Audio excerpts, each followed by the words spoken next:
आयुष्यात कितीही कठीण काळात तुम्ही असाल, कितीही कठीण वेळेत तुम्ही असाल, कर्ज असू द्या, शत्रूचा त्रास असू द्या, कोर्ट कचेरी मागे लागलेली असू द्या, तुमचा काहीही दोष नाही आहे किंवा तुमच्यावर जळणारी, तुमचं वाईट चितणारी काहीतरी बाधा, वाईट लोक तुमच्यावर काही बाधा, वाईट गोष्टी करत आहेत. त्यामुळे तुमच्या घरामध्ये भांडण होत आहे, आर्थिक नुकसान होत आहे, व्यवसाय बसलेला आहे, नोकरी सुटलेली आहे, नवरा बायकोचे भांडण होत आहेत, मुलं ऐकत नाही आहेत, वाईट व्यसनाला लागलेत, वाईट नादाला लागले आहेत, मिस्टर असतील, मुलं असतील, घरामध्ये एकोपा नाही आहे, एकमेकाच्या अंगावर खायला उठल्यासारखे करतायत, कोणीही कोणाशी प्रेमाने बोलत नाही आहे, वागत नाही आहे, संसार उद्ध्वस्त होण्याच्या मार्गावर आहे. तुम्ही माहेरी आहात, मिस्टर न्यायला येत नाही आहेत, तुम्ही ज्या घरामध्ये राहता, वास्तूमध्ये राहता, त्या जागेत दोष आहे, वाईट शक्ती, वाईट बाधा याचा त्रास होत आहे. तुमच्या घरात आजारपण सतत आहे, ट्रीटमेंट घेत आहे पण फरकच पडत नाही आहे. पैसा येतो पण तो आज आला की तो कुठल्या कुठे जातो हेही समजत नाही आहे. किंवा आलेला पैसा सर्व कर्जपाणी असू द्या किंवा आजारपण असू द्या यावरच खर्च होऊन जातो. कर्ज फिटण्याच्या ऐवजी वाढतच चालले, जगावं की मरावं असं झालं आहे. तर या सगळ्या परिस्थितीमधून तुम्हाला बाहेर काढण्याची शक्ती, सामर्थ्य आज मी जी सेवा सांगणार आहे ती ठेवते. पण ही सेवा करण्याची एक पद्धत आहे, विशिष्ट असे नियम आहेत आणि विशिष्ट अशी वेळ पण आहे. यानुसार जर आपण सेवा केली तर त्याचे रिझल्ट आपल्याला पाहायला मिळतील. ही सेवा कोणी करू शकतील? मुलं, मुली, ताई, दादा, आजी, आजोबा, अगदी कोणीही ही सेवा करू शकते. फक्त पिरियड्स आणि सुतक, विटाळ असेल तर ही सेवा करता येणार नाही आहे. याच्या व्यतिरिक्त तुम्ही ही सेवा केली तरीही चालेल किंवा याच्यातून बाहेर पडल्याच्या नंतरनं तुम्ही ही सेवा केली तरीही चालेल. हे नवरात्रीचे 9 दिवस आहेत. तुम्ही या 9 दिवसांमध्ये सेवा केली तरीही चालेल किंवा या 9 दिवसांमध्ये ही सेवा करणं शक्य झाले नाही तर नवरात्र संपल्यावर ही सेवा केली तरीही चालेल. पण ती कशी करावी हे पण मी नक्की सांगेन. पण त्यासाठी व्हिडिओ लास्टपर्यंत नक्की पहा, तरच ही सेवा लक्षात येणार आहे. नवरात्रीच्या 9 दिवसांमध्ये ही सेवा करायची आहे किंवा ही सेवा जर तुम्ही करू इच्छिता तर ही सेवा राहिलेल्या दिवसांमध्ये तुम्ही करू शकताय. सेवा जास्त अवघड पण नाही आहे. मला व्हिडिओ टाकायला थोडासा लेट झाला, पण तुम्ही ही सेवा दुसऱ्या माळेपासून, चौथ्या माळेपासून, 7व्या 5व्या माळेपासून चालू केली तरीही चालेल किंवा तुम्ही आज व्हिडिओ पाहिला आहे म्हणजे हा व्हिडिओ 3ऱ्या माळेला येणार आहे, तर तुम्ही हा व्हिडिओ आज पाहिला आहे त्याच्यानंतरनं तुम्ही लगेच सेवेला लागलात तरीही चालेल.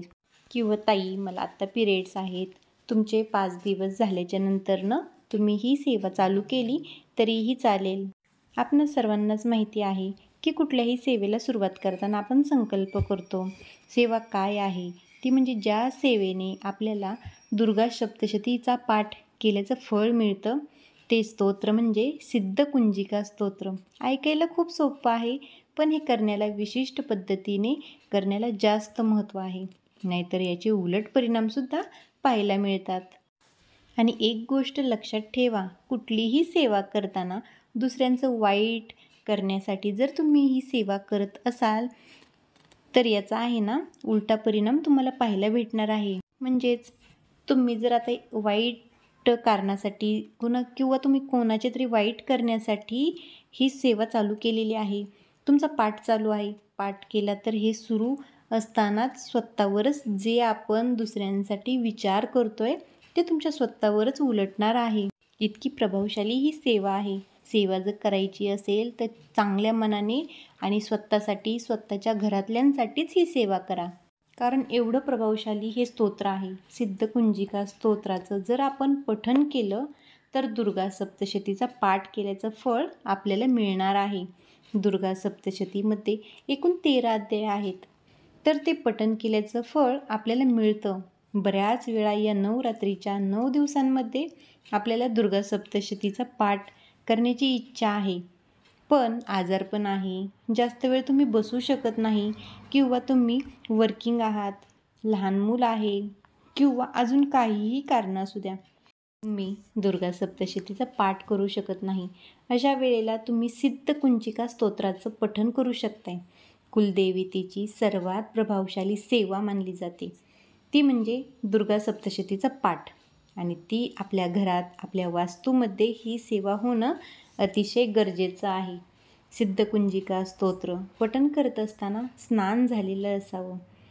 याच्यातून कोणीही वेगळा अर्थ काढू नका. का तर आपण सकाळची ही सेवा करणं शक्य नाही झालं, तुम्ही दिवसभर कुठंही इतरत्र जाऊन येता. इतरत्र बाहेर कामानिमित्त, वॉशरूम वगैरे बरेचशी कामं आपण हालचाल करत असतो आपल्या घरामध्ये. तर त्याच्यामुळे तुम्ही जेव्हाही या स्तोत्राचं पठण करण्यासाठी बसचाल त्यावेळेस स्नान करा. शुद्ध, सुचिरभूत, स्वच्छ कपडे घालून आपल्याला या सेवेला सुरुवात करायची आहे.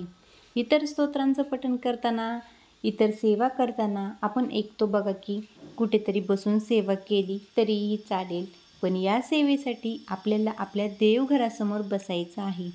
तुम्हाला ही सेवा या नवरात्रीमध्ये करणं शक्य नाही, तर तुम्ही नवरात्री संपल्यानंतर ही सेवा केव्हा करू शकताय? नीट ऐका. मंगळवार, शुक्रवार, अमावस्या, पौर्णिमा या टायमिंगला सुद्धा तुम्ही ही सेवा केली तरीही चालेल. या सेवेला सुरुवात करताना दिवा प्रज्वलित करावा, उदबत्ती लावावी. त्याचबरोबर आपल्या खाली एक आसन घेतलेलं असावं.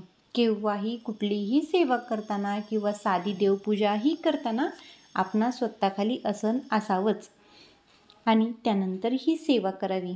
तर ही सेवा कोणत्या वेळेत, कोणत्या टायमिंगमध्ये करावी? या सेवेसाठी योग्य वेळ आपण बऱ्याच सेवा आपण दिवसभरामध्ये तुमच्या वेळेनुसार तुम्हाला शक्य असेल तर टायमिंगमध्ये करा. पण ही सेवा करण्याची योग्य वेळ आहे ती सकाळी ब्रह्ममुहूर्त. सकाळी स्नान वगैरे झालं की ही सेवा करणं. सकाळच्या या 2 योग्य पद्धती आहेत. त्यानंतर संध्याकाळची किंवा सकाळी ब्रह्ममुहूर्तावर ही सेवा करणं शक्य नाही झालं, तर तुम्ही तुमची देवपूजा, जी नित्य देवपूजा आहे ती झाल्याच्या नंतरनं या सेवेला सुरुवात केली तरीही चालेल. तर ह्या सकाळच्या 2 टायमिंग अतिशय शुभ आहेत या सेवेसाठी. त्यानंतर संध्याकाळची जी दिवे लागणीची वेळ आहे, त्या वेळेमध्ये आपण जर पाठ केला तर ती एक योग्य पद्धत होऊन जाते. तर या 2 वेळेमध्येच आपण या सेवा करू शकतोय. आता तुम्ही पहिल्या दिवशी सकाळी केली तर तुम्हाला प्रत्येक दिवशी किंवा तुम्ही नवरात्र झाल्यानंतर ही सेवा करायची ठरवले तर तुम्ही जो टाईम निवडलाय किंवा जो वार निवडलाय त्याच टायमिंगला ही सेवा चालू करायची आहे. आता तुम्ही मंगळवार निवडलाय फक्त, पण तुमचा टाईम ठरलेला असावा. तुम्ही यावारी सेवा करताय, तुम्ही शुक्रवारी पण ही सेवा करताय, पण तरीही तुमचा टाईम ठराविकच असावा. आता या 9 दिवसांमध्ये 51 वेळा, 100 वेळा सेवा करण्याचा संकल्प केलाय. तर डिवाईड करा की रोज मी किती वेळा वाचल्यानंतर 9 दिवसांमध्ये माझे 51 पाठ होतील. तर याचं काउंटिंग करा, डिवायडेशन करा आणि नंतरनं सेवेला सुरुवात करा. किंवा रोज मी किती वेळा पठण केल्याने माझे 9 दिवसामध्ये 108 पाठ होतील, त्या पद्धतीने डिवाईड करा आणि रोज तेवढ्या वेळा हे सिद्धकुंजिका स्तोत्राचं पठण करा. खूप कमी वेळ लागतो, अगदी 5 ते 7 मिनिट. 5 ते 7 मिनिटं त्याचे वाचन होऊन जाईल, पण ज्याच्या त्याच्या वाचनाच्या स्पीडनुसार. या स्तोत्राचे वाचन झाल्याच्या नंतरनं अगदी साखरेचा प्रसाद तुम्ही ठेवला तरीही चालेल किंवा एखाद्या फळाचा नैवेद्य दाखवला तरीही चालेल. जी काही तुमची समस्या आहे ती स्तोत्र पठण करण्याच्या अगोदरच आई भगवतीला बोलू शकताय किंवा आई भगवतीला बोलून दाखवा. आई भगवती माते, माझी ही समस्या आहे, याच्यासाठी मी ही सेवा करत आहे. तर हे नक्की सांगा. तुम्हाला ही सेवा नवरात्रीत करणं शक्य नाही, त्यांनी काय करावं? त्यांनी मंगळवार, शुक्रवार ही सेवा केली तरीही चालेल. मग तुम्ही प्रत्येक मंगळवारी 21 किंवा प्रत्येक शुक्रवारी 51 वेळा किंवा प्रत्येक मंगळवारी 51 वेळा या स्तोत्राचे पठण केलं तरीही चालेल, पण संकल्प तसा सोडा. आता तुम्ही या व्हिडिओवरती आलेला आहात, तुमच्या मनामध्ये इच्छा झाली, ताई मी या संकटात आहे, मी आता ही सेवा सुरू करते. तुम्ही सेवा सुरू केली, तुम्ही सेवा खूप मनोभावे करताय, पण तुमचा संकल्प पूर्णच होत नाही आहे, तुमच्या मनातील इच्छा पूर्ण होत नाही. निराश होऊ नका, कारण एखादं संकट अचानक येतं, तसंच ते अचानक जात नसतं. त्याच्यासाठी आपल्याला लढावं लागतं. झुंज देऊन सेवा करून आपल्याला हे संकट घालवायचं आहे. तर याचे नियम काय आहेत? या स्तोत्राचे पठण तुम्ही नवरात्रीत करणार आहात तर या दिवसांमध्ये ब्रह्मचर्याचे पालन करायचे आहे. नवरात्रीमध्ये नवरात्रीनंतर तुम्ही ही सेवा करणार असाल तर कमीत कमी त्या दिवशी म्हणजे ज्या दिवशी तुम्ही या स्तोत्राचे पठण करणार आहात तर त्या दिवशी या नियमाचे पालन करा. नॉनव्हेज, धूम्रपान, मद्यपान या गोष्टी वर्ज करा. शक्य असेल तर परान्न टाळा. बाकी दुसरे काही अवघड नियम या सेवेसाठी नाही आहेत. श्रद्धेने, विश्वासाने तुम्ही ही सेवा करा. सिद्धकुंजिका स्तोत्र तुम्हाला दुर्गा सप्तशतीच्या ग्रंथामध्ये सुद्धा मिळेल किंवा तुम्ही गुगलवर जाऊन सर्च केले तरीही चालेल.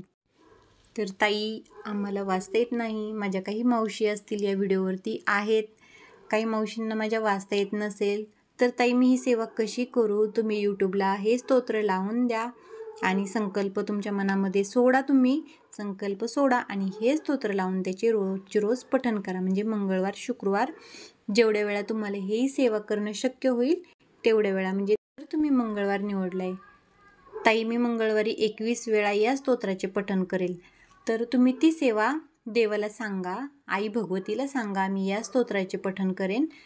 तर तुम्ही ती सेवा पूर्ण करा, त्यात खंड पडून देऊ नका. मंगळवार तुम्ही ही सेवा केली तरी चालेल. मंगळवार, शुक्रवार, अमावस्या, पौर्णिमा कंटिन्यू ही सेवा केली तरीही चालेल. फक्त या सेवेमध्ये खंड पडून देऊ नका आणि मनाची तयारी ठेवा.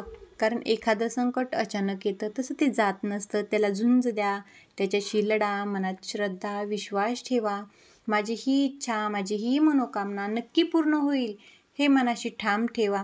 कारण काय होतं ना, मनाची पॉझिटिव्हिटी असेल तर कुठल्याही संकटातून, कसलंही संकट असू द्या, आपल्याला त्यातून बाहेर पडणं एकदम शक्य होऊन जात असतं. फक्त त्याला टाईम द्यावा लागतो. मनाची निराशा करून चालत नाही. आय होप आजचा व्हिडिओ, आजची माहिती तुमच्या लक्षात आलेले असेल.